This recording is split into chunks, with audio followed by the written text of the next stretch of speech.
Welcome back to my channel with a new story किस्मत connection. Chapter 1। Jindal groups की इमारत अपने आप में एक साम्राज्य की पहचान थी। चमचमाते शीशों से ढका विशाल हेड ऑफिस शहर के बीचों बीच ताकत और सफलता का प्रतीक बना खड़ा था। ऊपर की मंजिल पर आशी जिंदल का कैबिन, कांच की दीवारों से सजा, व्यवस्थित और शानदार कमरा। एक ओर शहर का खुला नजारा, दूसरी ओर फाइलों और अवार्ड से भरी अलमारी। आशी गहरे नीले बिजनेस सूट में हमेशा की तरह गरिमा से भरी बैठी थी।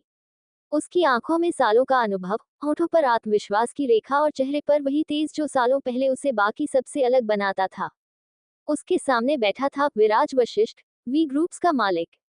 चेहरा थोड़ा झिझका हुआ, आवाज धीमी लेकिन इरादे भारी।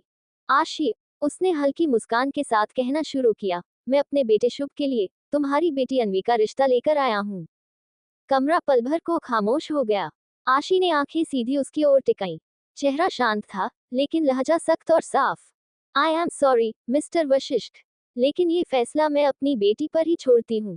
अभी वो शादी के बारे में सोचना भी नहीं चाहती। उसका पूरा ध्यान उसके करियर पर है। आप जानते ही हैं, वो इंटरनेशनल एथलीट है। देश के लिए कई गोल्ड मेडल जीत चुकी है। उसके सपनों की उड़ान इतनी बड़ी है कि उसे कोई बांध नहीं सकता।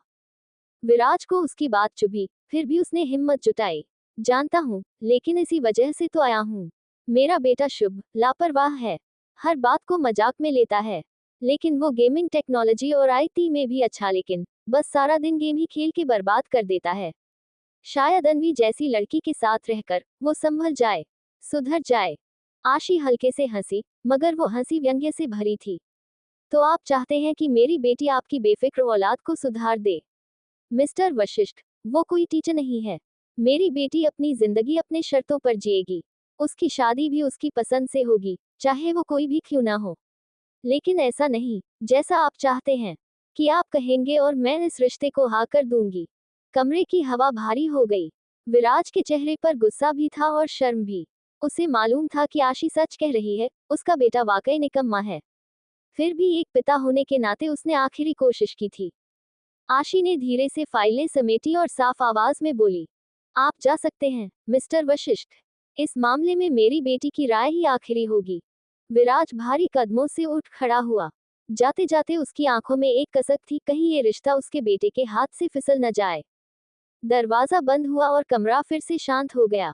आशी खिड़की तक आई। बाहर शहर का शोर, दौड़ती गाड़ियां और ढलते सूरज की रोशनी थी। उसकी आंखों में दृढ़ता थी, मगर दिल में एक कोमलता। अन्वी, मेरी बेटी, तू आजाद है। तेरा हर फैसला तेरा अपना होगा। उसी समय स्पोर्ट्स कॉम्प्लेक्स का ट्रैक, लाल ट्रैक पर धूप झिलमिला रही थी और हवा में खिलाड़ियों के जोश की गूंज। बीचों बीच दौड़ती अन्वी जिंदल। लंबा कद, एथलेटिक शरीर, आंखों में अडिग निश्चय। Fair skin, 5 feet 5 inch height. जैसे ही उसने फिनिशर लाइन पार की, स्टेडियम तालियों से गूंज उठा।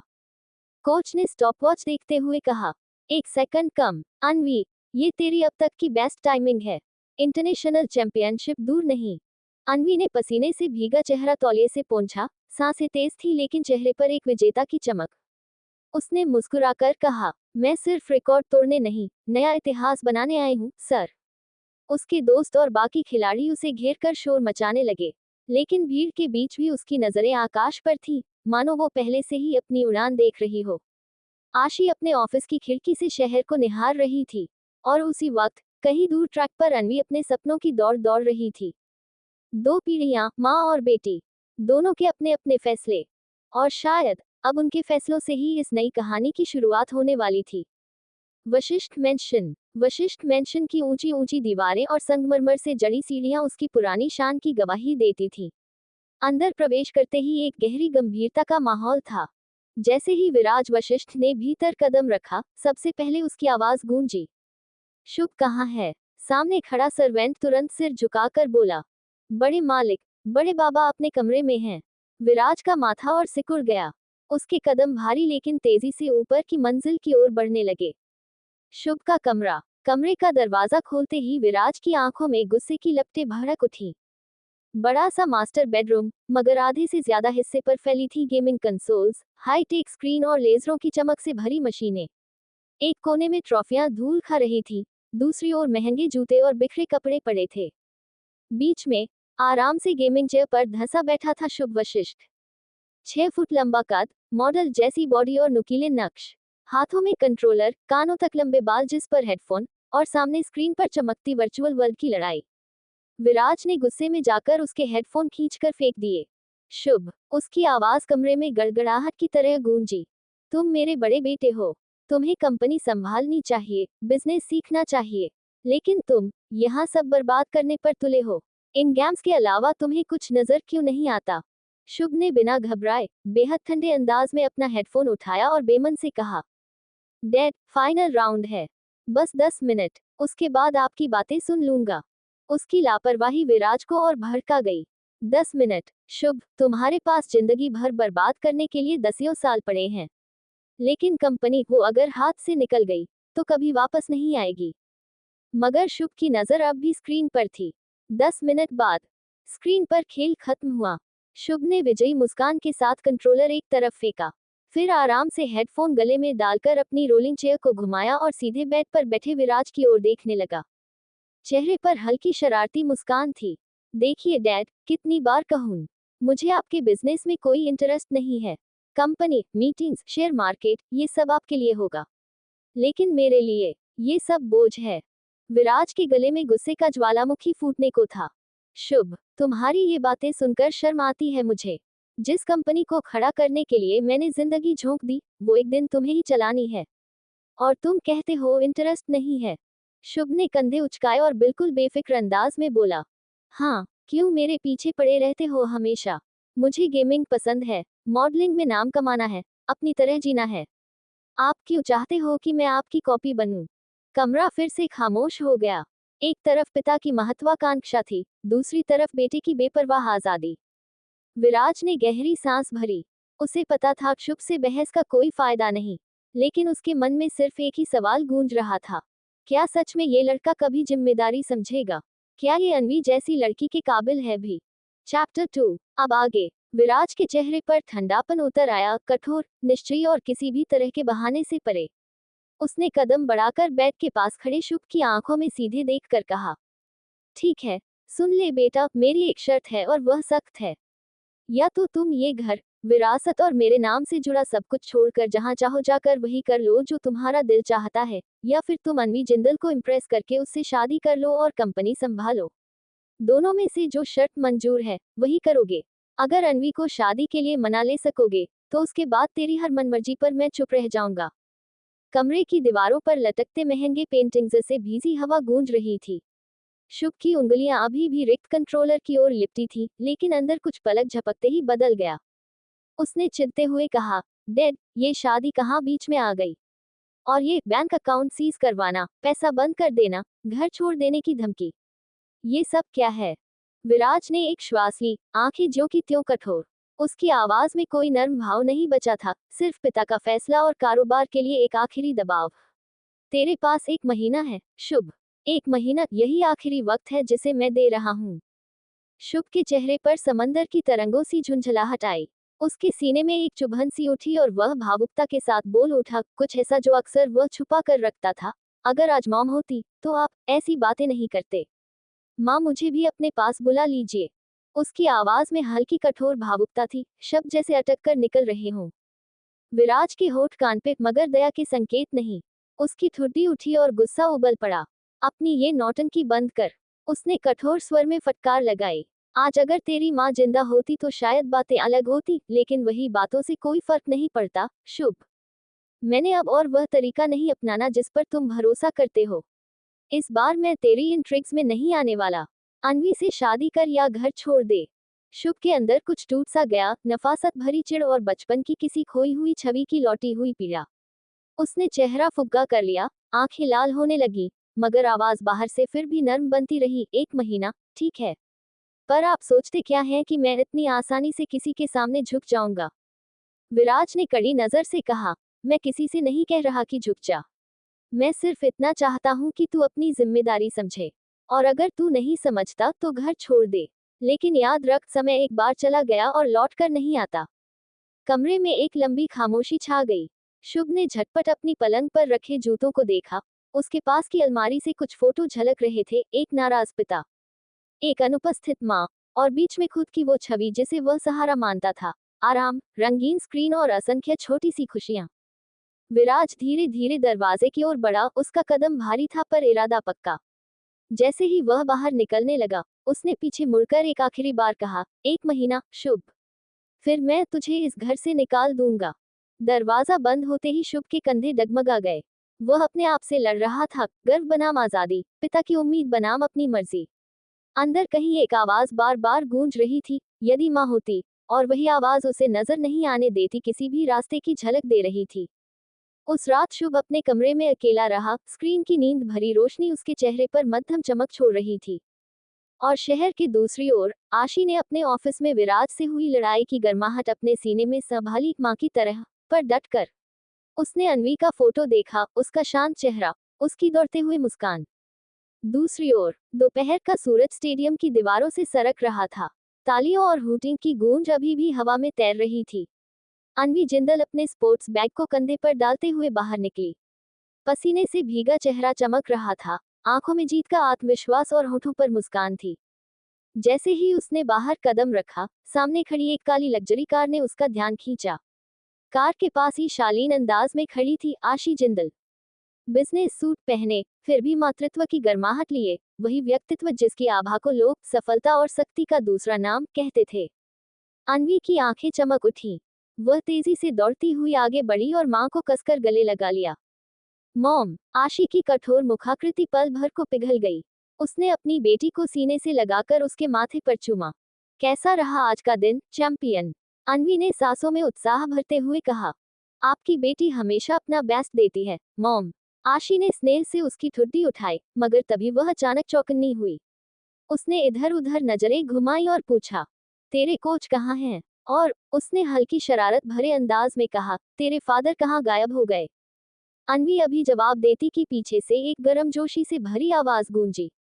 जहां मेरी बेटी, वहां मैं। दोनों ने पलटकर देखा। वहां करण सहलावत खड़ा था, साधारण कपड़ों में भी एक देसी ठाठ झलकाता हुआ। उसके चेहरे पर वही अपनापन था जो सालों से इस परिवार का आधार बना हुआ था। उसकी आंखें गर्व से चमक रही थीं। मैच के हर पल पर नजर थी मेरी। और आज फिर मेरी शेरनी ने कमाल कर दिखाया। अन्वी खिलखिलाकर हंसी और आगे बढ़कर पापा के गले लग गई। डैड, अगर आप मेरे साथ ना होते तो शायद ये सब कभी मुमकिन नहीं होता। करण ने उसका माथा चूम लिया। अरे पगली, तेरे हाथ में कमाल है। मैं तो बस तुझे याद दिलाता हूँ कि तू कितनी मजबूत है। बाकी सब तू खुद करती है।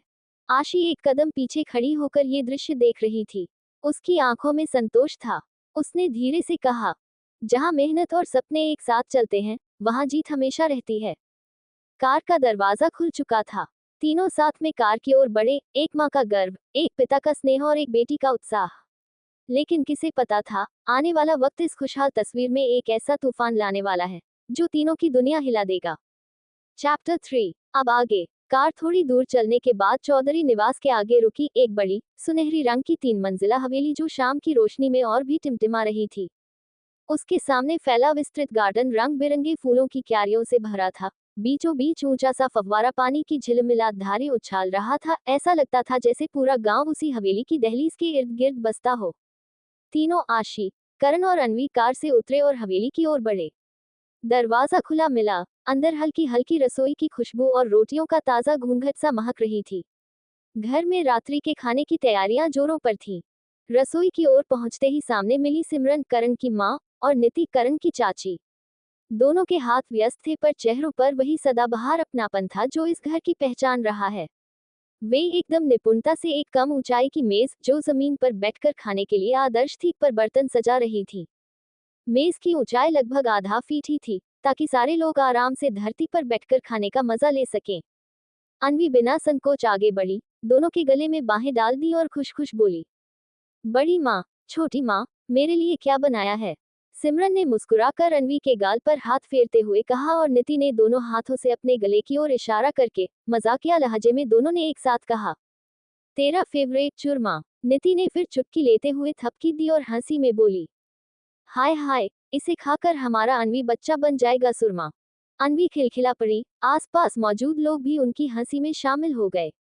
आशी ने दोनों की इस ममतामयी चिल्लाहट को निहारा और थोड़ी सी शरारत भरी मुस्कान के साथ बोली, तुम दोनों हमेशा से उसे मीठा खिलाने में अग्रणी रही हो, पर आज कुछ हल्का रखा करो, कल बड़ी प्रतियोगिता है। सिमरन ने टोकते हुए कहा, बेटी थोड़ी थोड़ी ही दे देंगे, पर चूरमे का क्या भरोसा। तेरे पापा को भी याद दिलाना कि 4 घूंट वाली बात अब पुरानी हो गई। कमरा घर की रौनक से भरा हुआ था, रंगी हुई दरी, दीवारों पर पारंपरिक पेंटिंग्स और फव्वारे की पानी जैसी ठंडी याद जैसे पलकों पर उतर आए हो। तेल की हल्की खुशबू, ताज़ी रोटियों की चटपटी आवाज और दाल सब्जियों की सौंधी महक से पूरा माहौल गर्म और आत्मीय था। अन्वी ने धीरे से माँ का हाथ पकड़ कर कहा, माँ, आज मेरा दिन अच्छा गया, पर घर आकर सब कुछ और बेहतर लग रहा है। करण, जो मेज के पास खड़ा था, अंग्रेजी अखबार पांगते हुए मुस्कुरा कर बोला, तो पहले कुछ खा लो, फौरन रेस्ट करोगी तो कल और भी जबरदस्त कर दोगी। ऐसे ही घर की छोटी छोटी खुशी में समय गुजर रहा था। जैसे ही खाने की खुशबू और हल्की हल्की बातचीत का माहौल घर में फैल रहा था, पीछे से 2 कदमों की हल्की हंसी और मुस्कान सुनाई दी। अनवर और अंशी कमरे में दाखिल हुए। दोनों के चेहरे पर हल्की नाराजगी और साथ ही शरारत का तड़का था। बड़ी माँ, छोटी माँ, अनवर ने मुस्कान के साथ मुंह बनाया और आधे मजाक में कहा, क्या ये सारा प्यार बस अनवीदी को मिलेगा? हमें कुछ नहीं मिलेगा क्या? अंशी ने भी मुंह बनाकर अनवर की ओर देखा और हल्की हंसी के साथ कहा, हाँ बिल्कुल। देखो ना, हम तो यहाँ खड़े हैं, लेकिन लगता है सारी ममता और प्यार अपने आप अनवी पर ही फोकस हो गया है। दोनों एक दूसरे को देखते हुए हंसी में डगमगाए। अनवर 22 साल का था, आधी कारण का बेटा, जो आशी जिंदल की कंपनी में मेहनत करके अपनी असिस्टेंट की पोजीशन हासिल कर चुका था। हर रोज की कड़ी मेहनत और अपनी क्षमताओं की वजह से उसने कंपनी में अपनी पहचान बनाई थी। अंशी 24 साल की थी, एक होशियार और मेहनती फॉरेंसिक लैब डॉक्टर। वह क्रिमिनल टीम का हिस्सा थी और अपराधियों के सुरागों को पकड़ने में माहिर थी। अंश आदित्य और निशी की बेटी होने के कारण बचपन से ही परिवार में अपने काबिलियत और जिम्मेदारी की वजह से मान्यता रखती थी। अनवी की तरफ से प्यार और ममता देखकर दोनों थोड़े चिढ़कर मुस्कुरा रहे थे, मगर अंदर से खुश भी थे। अनवी ने हल्की हंसी में कहा, ओह, आप दोनों भी मत शिकायत करो। हमारी बड़ी माँ तो सबको बराबरी से प्यार करती हैं, और छोटी माँ, बस थोड़ा प्यार और स्नेह दिखाने का टाइम ही नहीं मिला आपको। अंशी ने मजाक में अपनी आंखें घुमाई, तो फिर हमें भी कोई फेवरेट डिश चाहिए, वरना ये प्यार अधूरा रहेगा। अनवर ने हाथ फैलाकर दोनों को गले लगाया। ठीक है, आज हम तीनों मिलकर खाएंगे, और माँ, बड़े माँ, आज आप सबको बराबर प्यार मिलेगा। आशी मुस्कुराए और आशी, सिमरन और नीति की तरफ देखकर बोली, देखा, परिवार में प्यार और हंसी बांटना भी एक कला है, और ये तीनों इसे बखूबी निभा रहे हैं। खाने का माहौल फिर से हल्का, गर्म और आत्मीय हो गया। हर कोई अपने अपने पेशे और जिम्मेदारी के बावजूद इस परिवार की सरलता और ममता में डूबा हुआ था। जैसे ही हॉल में हंसी ठिठोली गूंज रही थी, अचानक दरवाजा खुला और आदि, अर्जुन और निशी अंदर आए। अर्जुन ने बच्चों की मस्ती देखते हुए अपनी गहरी आवाज में कहा, अरे अरे, ये बच्चों के बीच आखिर चल क्या रहा है? अनवी ने झट से अपनी हंसी दबाते हुए कहा, चाचू, भला हमारे बीच और क्या चलेगा? अनवर ने तुरंत बात पकड़ ली और शरारती अंदाज में बोला, प्यार का बंटवारा हो रहा है, सब अपने अपने हिस्से का प्यार मांग रहे हैं। ये सुनते ही नीति ने आगे बढ़कर अनवर का कान पकड़ लिया और बोली, हाय हाय, अनवर, तुझे करवाती भी मैं प्यार का बंटवारा? तेरे हिस्से का हिसाब तो मैं अभी करती हूँ। अनवर जोर से चिल्लाया, आह, छोटी माँ, छोड़ो ना यार मेरा कान, वरना कान का बंटवारा भी कर लोगी। पूरा हॉल एक पल को ठहाकों से गूंज उठा। तभी माहौल अचानक बदल गया जब एक नौकर ने भीतर कदम रखा। उसके हाथों में व्हीलचेयर थी, जिस पर बैठे थे रणधीर चौधरी, करण के दादाजी, चौधरी हवेली के बुजुर्ग मालिक। उनका चेहरा झुर्रियों से भरा हुआ था, लेकिन आंखों की कठोरता अब भी वही पुराना दबदबा दिखा रही थी। नौकर ने धीरे से उन्हें डाइनिंग एरिया में लाकर रोक दिया और झुककर बाहर चला गया। जैसे ही रणधीर चौधरी कमरे में आए, सिमरन, नीति, निशी और आशी, चारों ने तुरंत अपनी साड़ियां संभाली और सिर पर पल्लू रख लिया। आशी, जो अपना बिजनेस सूट बदल चुकी थी, एक गहरी चुप्पी छा गई। इतने में बगल से रत्ना देवी, जो रणधीर चौधरी की बेटी थी, तंज कसते हुए बोली, आज ये सब यहाँ प्यार का बंटवारा करवा रहे हैं, कल को इस हवेली का भी बंटवारा कर देंगे। उनके शब्दों ने माहौल की सारी हंसी को पल भर में रोक दिया। सिमरन जी ने नजरें झुकाई, हाथों की उंगलियां आपस में भींच ली और धीमी आवाज में बोली, जी जी, ऐसा नहीं है, बच्चे तो बस मजाक मस्ती कर रहे थे। पर कमरे में मौजूद हर शख्स जानता था कि रत्ना देवी का तंज मजाक नहीं था, उनके मन में कुछ और ही खिचड़ी पक रही थी।